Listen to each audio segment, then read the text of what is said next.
कसे आहात मित्रांनो? जय जाऊ. मी संतोष शिंदे.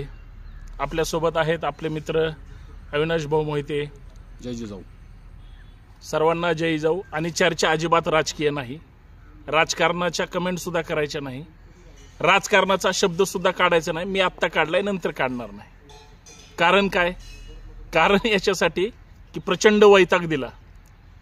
4-5 दिवस झालं टीव्ही सुद्धा आम्ही पाहिलेला नाही, इतका वैताग आलाय. आणि मग त्याच्यापासून आपल्याला जर लांब जायचं असेल तर मग काय, मग मोहिते पाटील म्हणाले की आपण थेट कोकण गाठला पाहिजे. आता कोकण गाठायचं म्हणजे निसर्गाच्या सानिध्यात जायचं, मग सगळा ताण तणाव विसरायचा. लोकप्रतिनिधी म्हणून उभे होते, विधानसभा, तो ताण तणाव, मग भाषणं, कटकटी, या सगळ्यांपासून आता वेगळ्या वेगळ्या सुट्ट्या लागतील, पण आपली धामधूम सुरूच असते, आपली धावपळ सुरूच असते. पण मोहिते पाटील म्हणाले की नाही, आपण थोडा वेळ स्वतःसाठी घालवला पाहिजे. आणि मग ते टेन्शन घालवण्यासाठी निसर्गाच्या सानिध्यात या ठिकाणी आम्ही आलेलो आहोत. आणि सुंदर असं रिसॉर्ट आहे, पायगुड्यांचं आहे आणि सुंदर विकसित केलेलं आहे. आणि त्याचा आनंद आता मोहिते साहेब सुद्धा सांगतील की सगळा ताणतणाव जर घालवायचा असेल तर वेळ घालवला पाहिजे, आणि वेळ जर घालवायचा असेल तर सगळं विसरलं पाहिजे. सगळं विसरायचं असेल तर काहीतरी नवीन करण्याची उर्मी सुद्धा मनात असली पाहिजे. नवी उर्मी कधी जिवंत होईल? ज्यावेळेस तुमचं मन ते तुमच्या कंट्रोलमध्ये असेल आणि जगात तुम्ही कुणालाही त्या ठिकाणी फसवू शकता. आपल्या मनाला कधीच फसवू शकत नाही आणि आपल्या विचारांना आपण कधीच हरवू द्यायचं नाही. म्हणून या ठिकाणी आलो. मी जास्त वेळ घेणार नाही. सुरुवात मोहिते पाटलांपासून करूयात. काय वाटतंय, कसं आहे इथं कोकणाचं आणि एकंदरीत वारं, हवा, मासे, आणि सगळ्यात महत्वाचं काय खावं? तर मासेच खायचे. तर ते सगळं त्यांच्या भाषेत सांगतील. कोकणात आलंय म्हणजे तर माशाशिवाय पर्यायच नाही. पुणेकर एकदम वैतागले चिकन आणि रोजचं मटण खाऊन.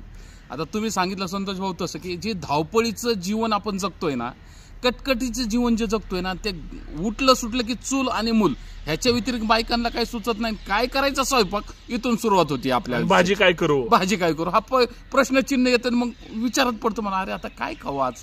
रोज तेच तेच तेच तेच. उठायचं, ऑफिस, उठायचं, राजकीय गप्पा, उठायचं, चहाची टपरी, आणि त्याच रोजचं वैताग. माणसाचं संतोष भाऊ खऱ्या अर्थानं आयुष्यमान ना, जो माणूस पहिला 100 वर्ष जगत होता, 110, आता 60च्या पलीकडे जाय ना हो, त्याला लगेच मिस कॉल येतो हृदयात. 30 आणि 40 वयात माणूस झालं की अटॅक, शटअप, सगळं आयुष्य जागेवर. स्वतःकडे लक्ष द्यायला वेळ नाही आपल्याकडे. आयुष्याचा काटा कधी थांबल आणि कधी बोलावा येईन हे सांगता येत नाही. म्हणजे माणसाचा गाडीचा भरोसा राहिलेला नाही. म्हणून स्वतःसाठी कधीतरी जगलं पाहिजे ना. स्वतःला जगण्याची वेळ कधी येणार? हे झालं की उद्या करू, पोरं मोठे झाले की नंतर करू, लग्न झाले की नंतर करू, त्यांना मुलं झाली की नंतर करू. अरे स्वतःसाठी कधी जगणार आहात की नाही हा प्रश्न घेऊन आपण भांबावून गेलोय. म्हणून मी ह्यांना विनंती केली की संतोष भाऊ आता रोज कटकट भात झाला, आता ते राजकीय गप्पा अजिबात करा. किमान 2-3 दिवस तरी अशा प्रवासात जाऊ, मोबाईल स्विच ऑफ करू, जिथं नेटवर्क असणार नाही, रेंज असणार नाही, अशा ठिकाणी जाऊन राहू. म्हणून रत्नागिरीची निवड केली. छानसा टुमदार बंगलो घेतलेला आहे. मासे आम्ही त्या हरणे बीचवर जाऊन एक ते वाटे घेऊन आलेलो आहे. भरपूर मासे खायचे म्हणजे भरपूर घेतलेत. कुठले कुठले? म्हणजे त्याच्यामध्ये चिलापी घेतली आहे, मुंबईचा रवा आणलाय, त्या पापलेट आणल्यात, परत ते कोळंबी आणलेली आहे. पापलेट तर लय चिकण्यात एकदम. आणि त्या पांढऱ्या शिपत पापलेट, म्हणजे ते नुसत्या वाट्यावर. आपल्याकडे तिकडे किलोवर, इकडे वाट्यावर. खा, रेटून खा, दाबून खा. आणि पद्धत सुद्धा वेगळी वेगळी हो. म्हणजे आपण जे तेलात बनवतो संतोष भाऊ, बरोबर, इकडे त्या नारळाच्या ह्याच्यामध्ये बनवतात. खूप सुंदर, नारळाच्या वाटणामध्ये. पण ती वेगळंच. त्या समुद्र किनाऱ्याची चव असते का हाताची चव असते काय माहिती नाही, पण ती खोबऱ्याचा खीस आणि ती वा वा अप्रतिम मासे. म्हणजे आपण बनवले तर वाशाळ झरवास त्या माशांचा येतो. आपले पुणेकर बहुतेक खात नाही, पण कोकणातली लोक, मुंबईकर माशाशिवाय जगू शकत नाही. मासे हे त्यांना पाहिजे नाही, ते भात आणि मच्छी. म्हणून एक वेगळा आनंद म्हणून आम्ही आलेलो कोकणात. निसर्गरम्य वातावरण आहे, अतिशय सुंदर वातावरण आहे, स्वच्छ हवा आहे आणि एकदम शांतता आहे, भयान शांतता. आपल्याकडे ना त्या गाड्यांचा आवाज आणि तो कर्कश आवाज, हॉर्न, नुसती माणसांची वर्दळ, किट किट किट किट, डोकं आहे ना एकदम म्हणजे भांबावून जातं अशी परिस्थिती आहे. म्हणून मला संतोष भाऊ असं म्हणायचं की जर स्वतःसाठी सुद्धा माणसानं थोडा वेळ राखून ठेवला पाहिजे, फॅमिलीसोबत मित्रांसोबत फिरता आलं पाहिजे, निसर्गरम्य वातावरणात सहवास आपण घेतला पाहिजे. अतिशय वेली पक्षी फुलं तुमच्यासोबत बोलतात ते तुम्हाला समजलं पाहिजे, ते तुम्हाला ऐकता आलं पाहिजे आणि त्याचा मनसोक्त तुम्हाला त्या प्रवासामध्ये सहवासामध्ये जगला पाहिजे आणि त्याचा आनंद घेता आला पाहिजे. म्हणून या ठिकाणचे मासे, खेकडे खाणार असताल तर खेकडे, कोळंबी अतिशय मोठी असली टपुरी कोळंबी आहे, पॉपलेट आहे, सुरमई आहे, अतिशय स्वस्त दरामध्ये ते सर्व काही या ठिकाणी उपलब्ध आहे. राहण्याची सुविधा 1000 रुपयामध्ये रूम आहे हो, एसी रूम काय पाहिजे तुम्हाला अजून.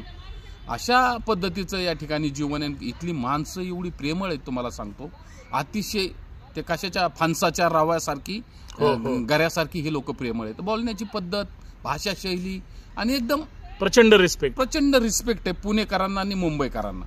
म्हणून विनंती आहे जे जे प्रेक्षक आपले हे व्हिडिओ पाहत असतील त्यांना सुद्धा की किमान 2-5 दिवस आपण दिले पाहिजे, स्वतःसाठी जगलं पाहिजे आणि त्याच्यासाठी काय करायला पाहिजे, निसर्गरम्य.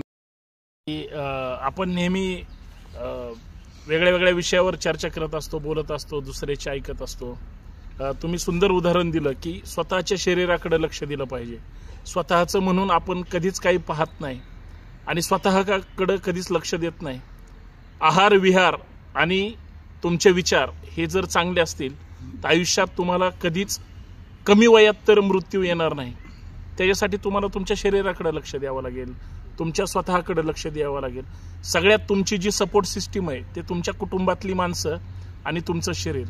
जगामध्ये यांच्यापेक्षा संपत्ती दुसरी काहीच नाही. आणि मग ह्यांच्यासाठी नसेल, तुम्हीच जर निरोगी नसाल तर मग जगाचं काय घेऊन बसलाय. आता सकाळी मी 5:30 वाजता तुम्ही पाहतच असता, मी नेहमी लाईव्ह करतो.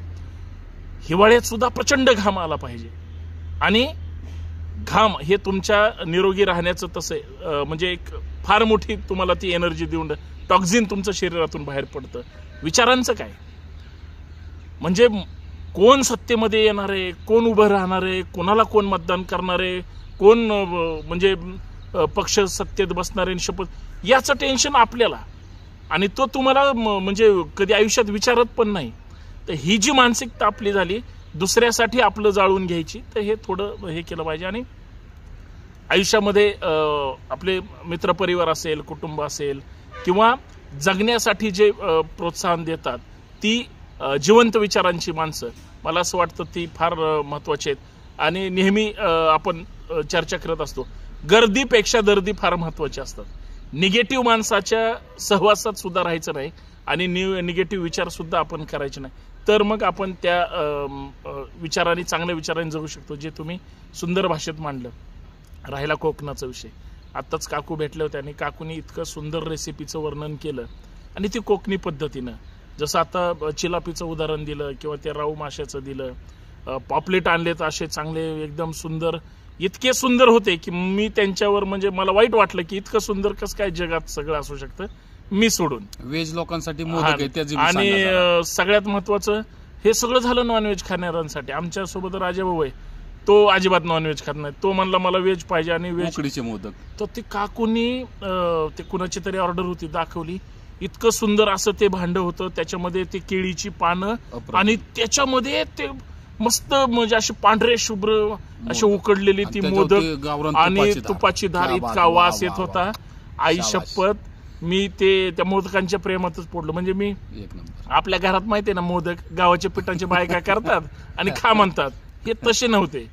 आणि असला एवढा मध्ये 2 मोदक मध्ये तुम्ही ह्यांच्या भाषेत एकदम शटाप एकदम म्हणजे, तर तो आनंद जर तसा घ्यायचा असेल तर ते स्वतःसाठी जागा, उगाच दुसऱ्यासाठी आपण हे करणं पाहिजे. आणि सगळ्यात महत्वाचं पहिलं मित्रांसोबत गेलं पाहिजे.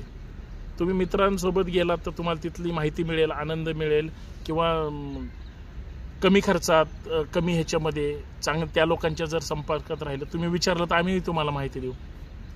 पण तिथं गेल्यानंतर तुम्ही तुमची नंतरची ट्रिप मित्रांसोबत नाही करणार, तुमच्या फॅमिलीसोबत करा.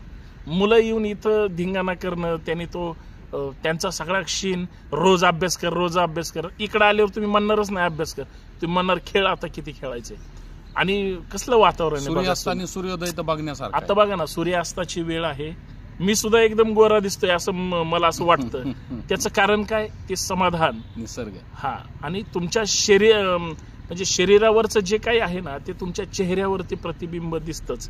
तर ते तशा पद्धतीनं असलं पाहिजे. म्हणून सुंदर अशा ह्या रिसॉर्ट समोर सुंदर असा एकदम तर्नाबांड रांगडागडी गोंडच चेहरा.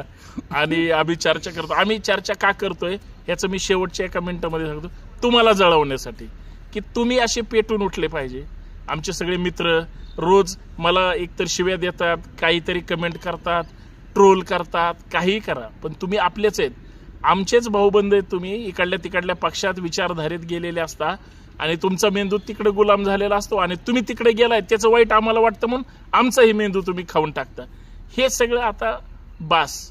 तर त्याच्यासाठी हा सगळा वेळ घालवायचा. याच्या पलीकडे सुद्धा आयुष्य आहे, फक्त जगता आलं पाहिजे. लोकांची विचारसरणी वेगवेगळी हो, बरोबर आहे. आणि आपले लोक भेटतात, मेंदूचे नसतात, हजार डोकीन हजार विचार आहे लोकांचे. बरोबर. त्यामुळे लोकांच्या विचारावर नाही, आपल्याला काय वाटतंय, लोक काय म्हणतील असं जर जगत असताल तर ते साप चुकीचं आहे. लोकांच्या म्हणण्याप्रमाणे जर सगळ्याच वागायचं म्हणलं तर ते आयुष्य फार कठीण आहे.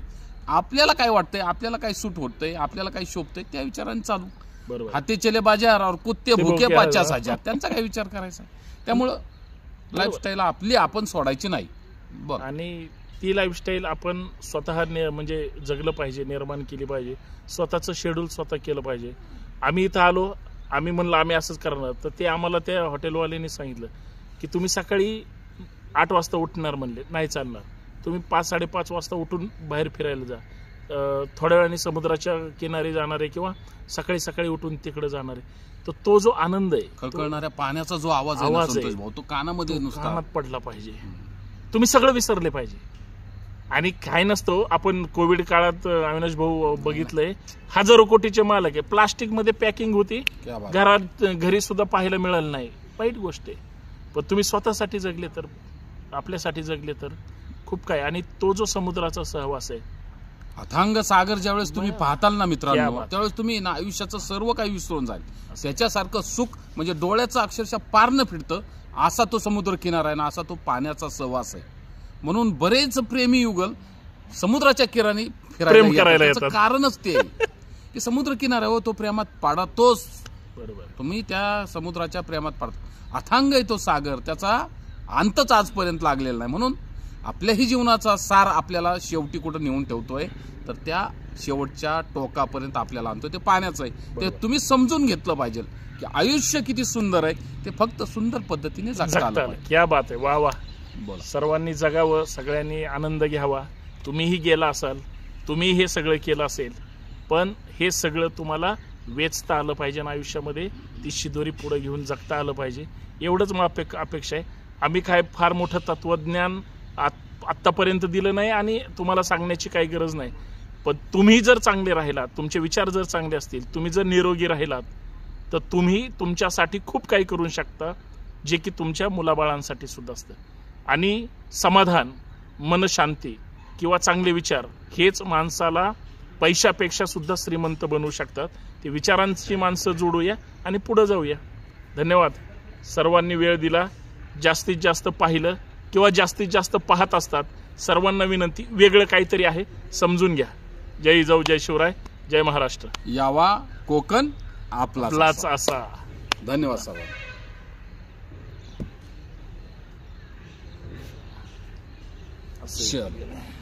दे दाना दे दाना.